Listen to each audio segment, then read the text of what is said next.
E no capítulo anterior, como a gente viu, o grupo do Guts, todo mundo ali foi capturado. E a gente vê, de repente, nesse início de capítulo, não acompanhando o grupo o que aconteceu, mas a gente vê o Guts até num cenário meio parecido, como na época em que ele estava meio que preso dentro do corpo do Rei dos Mares. E o Moonlight Boy acordou ele e guiou ele naquele momento, se é que eu não tô enganado, né? Então a gente vê só o Guts ali, peladão. Infelizmente censuraram o melhor que a gente podia ver, né? E ele tá pelado, tipo, possivelmente ali num dos ramos da árvore do mundo, porque eu não sinto que isso seja exatamente o mundo espiritual puramente. Parece que realmente é um dos ramos da árvore do mundo. Então o Guts percebe que tem uma força atraindo ele, tipo como uma maré, só que é muito mais forte. Ele fica bem assustado. Só que nesse momento ele percebe ali do lado dele uma aura se formando. E quem se forma é a Shirk. Cara, a Shirk super tranquila, cara. Até mesmo lembra um pouco a mestra dela, né? A Flora, acho que é Flora, né? Se eu não tô enganado. E ela pega na mão do Guts, como se estivesse querendo acalmar ele naquele momento, e começa a puxar ele só pelo indicador. Mano, isso é muito fofinho, cara. O Guts abriu uma creche e não tá sabendo. Só que a gente sai dessa visão até que bem limpa e a gente vai pra uma mão do Guts, pra mão do Guts que tava ali puramente sendo segurado pela mão da Shirk, com a mão dele presa por uma corrente, e ele tá num calabouço. Ele tá todo cabisbaixo e tal, ele acabou de acordar, e pra ele isso foi um sonho, cara. Ele não entende nada desse sonho. Então a gente vai pra cidade ali dos Kushans, a capital, né? A atual capital deles, e a gente vê que o Rickert tá discutindo com o Silat, cara. Dessa vez eu lembrei o nome dele. Sobre o Guts estar preso. E o Silat, ele termina a discussão simplesmente dizendo que ele é o espadachim negro. Além dele ser uma possível ameaça, que claro, ele não conhece o Guts, ele conhece agora, né? Mais ou menos. Os confrontos que ele teve com o Guts antes sempre tiveram lutando um contra o outro. Então pra eles são rivais. Então ele não conhece o Guts como o Rickert conhece. Só que ele usa outro argumento, que só por ele ser o espadachim negro, ele já é um alvo ambulante de qualquer pessoa. Então podia ter alguém ali do reino que não fosse com a cara dele, ou até mesmo um infiltrado procurando o Guts, o que seria um sinal de perigo. Então o Rickert consente porque faz muito sentido. Então a gente vê aquele velho lá, o Daiba, que inclusive o Rickert ajudou, né? Ele aparece e todos seguem ali o Daiba e o Silat vão pro encontro onde tá o quarto da Shirk, e todos ficam impressionados, assim, que a Shirk não acordou até agora. Possivelmente foi o mergulho mais profundo que ela fez nas camadas espirituais, então eles estão preocupados com as consequências que isso pode causar a ela. Inclusive, o Daiba, ele fica muito impressionado na concentração e na capacidade da Shirk em liberar a sua forma astral e ficar tanto tempo fora, né? E ele fica pensando em como usar esses poderes, né, daquelas pessoas ali em volta, porque tem vários magos. Então, possivelmente, ele nunca encontrou tantos magos assim. Então, o olho dele cresceu, né? Sai daí, é meu gato. Então tem uma discussão ali ainda entre o Daiba e o capitão do ex-barco, que agora é ex-barco, que ali durante os capítulos os Kushans, eles são igual o governo brasileiro, vocês não pagaram imposto, tudo de vocês é nosso, inclusive vocês são nossos. Sim, mais pra frente no capítulo, basicamente por os Kushans terem encontrado eles em terra, em mares Kushans, o pessoal que tava ali é capturado e vão trabalhar para eles, basicamente vão guerrear com eles contra Falcão da Luz.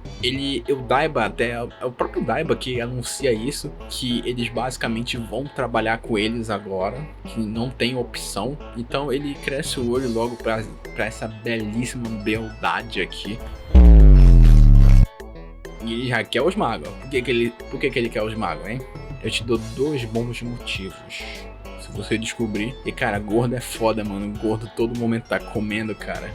Então, apesar deles continuarem conversando, não tem jeito. O próprio Silat, ele afirma pro capitão que eles não são mais donos dos seus próprios narizes. Eles vão ter que se unir ao exército Kushan nessa guerra. Eles são obrigados a isso, praticamente. A gente corta a cena e a gente vai pro Puck, pro Sérpico e pro Isídrico sozinho conversando, tá ligado? O Puck tenta puxar assunto com o Isídrico, só que o Isídrico tá meio chateado. E agora acontece uma coisa que eu achei muito estranha, tá ligado? O Rickert ele encontra com o Puck, ele fala, pô, tô muito feliz e tal, e o Puck fica tipo, sei lá, não quer conversar com ele.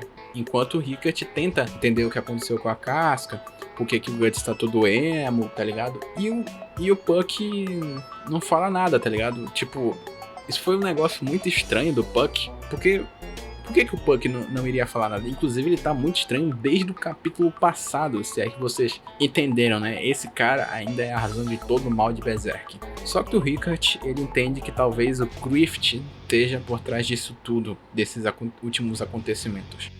Então, a gente finalmente é revelado a razão deles meio que serem forçados a participar do exército Kushan, onde basicamente o Silat meio que vai falando que o Falcão da Luz, Falconia, ele tá invadindo tudo que é território, mano. Os caras já têm um território muito grande, só que basicamente eles estão invadindo tudo, tá ligado? Eles estão formando guerra contra todos que se opõem. Opa, tá curtindo o vídeo? A análise aqui? Cara, lembrando que você pode estar apoiando aqui o canal, o meu trabalho, né? Clicando no primeiro link, fazendo uma pequena doação, se você quiser, mas fazendo isso você tá ajudando o canal, cara. Eu agradeço de verdade. Até mesmo você comentando já é uma grande força para continuar aqui no YouTube. E outra coisa, a gente também tem um link da Amazon para caso você queira criar a sua coleção de Berserk. Inclusive, eu comprei uma edição que eu gosto muito, que é o volume 15. Atualmente na Amazon tá rolando a pré-venda do primeiro capítulo. Infelizmente, no momento não posso comprar, mas eu vou comprar e garantir minha primeira edição. Bem, muito obrigado por você estar assistindo e vamos voltar pro vídeo. A ele. Então, aqui nesse ponto, nesse diálogo, eu não sei se foi a tradução, né, que veio para português, mas fica entendido que o Griffith tem um certo medo desconhecido de pessoas que estão se opondo a ele, tá ligado? Porque foi muito estranho, ele fala que é muito estranho, basicamente, o Griffith ir do nada na Ilha Élfica, derrubar a Ilha Élfica, destruí-la toda, assim, do nada. Tipo, basicamente a Ilha Élfica, nessa história toda, tava meio que neutra nessa história, eles não estavam se preparando pra guerra nenhuma. Inclusive o tempo que eles estavam lá dentro, o grupo do Guts, a Shirk tava treinando, tava voando, tava passeando, e o Guts só tava sabendo de histórias antigas da Berserk Armor, ninguém tava se preparando pra guerra. Inclusive, depois que a ilha vai embora, eles, ralam o pé do plano físico e voltam pro plano espiritual com medo do Griffith. Bando de bunda mole. Então, fica entendido que o Griffith tá atacando quem pode ser uma possível ameaça pra ele. Ou, uma ameaça não, né? Possível resistência. Por que ele estaria fazendo isso? Ele não é todo poderoso? Talvez ele tenha medo dessas pessoas que estão se opondo a ele? Porque ele está dizimando a Ilha Élfica, os monstros, as pessoas? Então o Silat entende que por eles serem uma resistência contra Falconia e o Griffith, eles são o próximo alvo, então eles têm que unir forças com quem eles podem ali. No momento atual, os mais fortes ali são o povo da Ilha Élfica, que infelizmente saiu fora, né? Infelizmente eles não estão podendo usar muita magia, aparentemente, né? É dito nos capítulos que eles estavam no barco que eles não estão com um arsenal grande de magias, sem muito apoio de espíritos, então, entende? Então ficaram mais os magos, mas não deixa de ser uma força bem forte devido ao seu conhecimento. Inclusive o Daiba se interessa por eles, porque eles ainda possuem certos poderes e isso pode beneficiar na guerra. Temos o Sérpio com suas armas, o Isídrico, inclusive ainda tem suas armas élficas, né? Eu acho que são armas élficas que ainda possuem grande poder, inclusive o Rickert, que foi de frente contra um dos novos grandes apóstolos que formam o bando do Falcão, a elite do bando do Falcão, ele foi de frente com ele.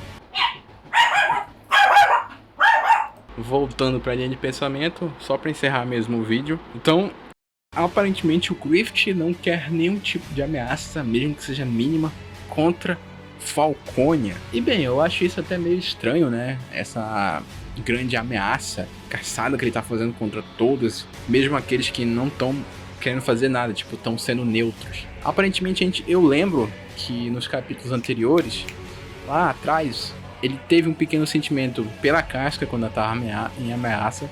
Ele se preocupou na noite que ele se transforma no Garoto da Lua. Então talvez ele tenha medo dessas pequenas brechas que ele tem. E se alguém descobrir isso, como o pessoal da ilha sabe, talvez eles possam traçar um plano contra ele.